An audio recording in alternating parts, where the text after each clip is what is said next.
and sisters, marriage is a socially or ritually recognized union or legal contract between spouses that establishes rights and obligations between them, their children, and their in-laws.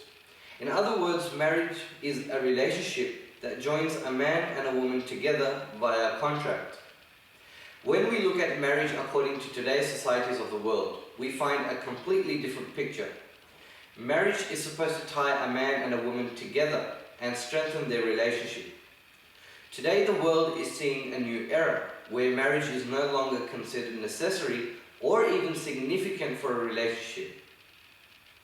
Islam, on the other hand, has laid down rules and regulations that makes marriage a strong and committed relationship and has considered marriage an important and essential part of a Muslim's life.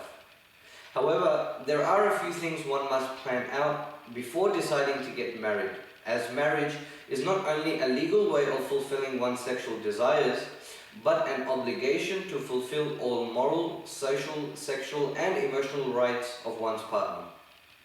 People nowadays search for the perfect soulmate, a person identical to their likes and dislikes, a person who shares the same sort of interests and hobbies, and in this search, people generally spend more than half their lives searching and trying out different personalities because they think the person with whom they will share their whole life with must be perfect.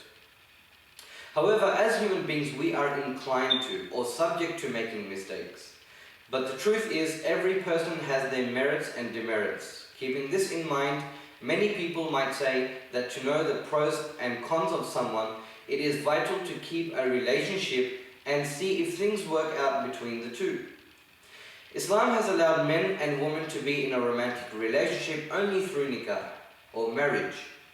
Nikah is an important act in Islam which is strongly encouraged for all men and women to follow this act as soon as one has the means to provide to their spouse and give them their due rights. Nikah is all about having an open relationship and not a discreet one. And that is why in order for a nikah to take place, there must be a minimum of 2 sane male witnesses or 1 sane male witness and 2 sane female witnesses to the marriage. The groom will propose to the bride and the guardian of the bride will say to the groom, "I give you in marriage my daughter, so and so," naming the bride's name. "Do you accept?" The groom will confirm to the proposal and say, "Yes, I accept," or "I accept it," and become husband and wife. Nikah is a vital part of a person's life. It teaches men and women to become mentally more mature by holding responsibilities of one another. It is also another way to become a more manageable person because you have responsibilities to take care of.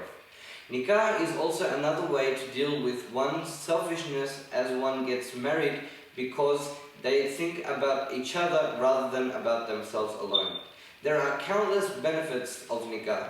To avail and maximize these benefits, Muslims are encouraged to sincerely take this blessed step towards completion of one's faith, as the Holy Prophet Muhammad, peace be upon him, has said, "When a man gets married, he has fulfilled half of his deen.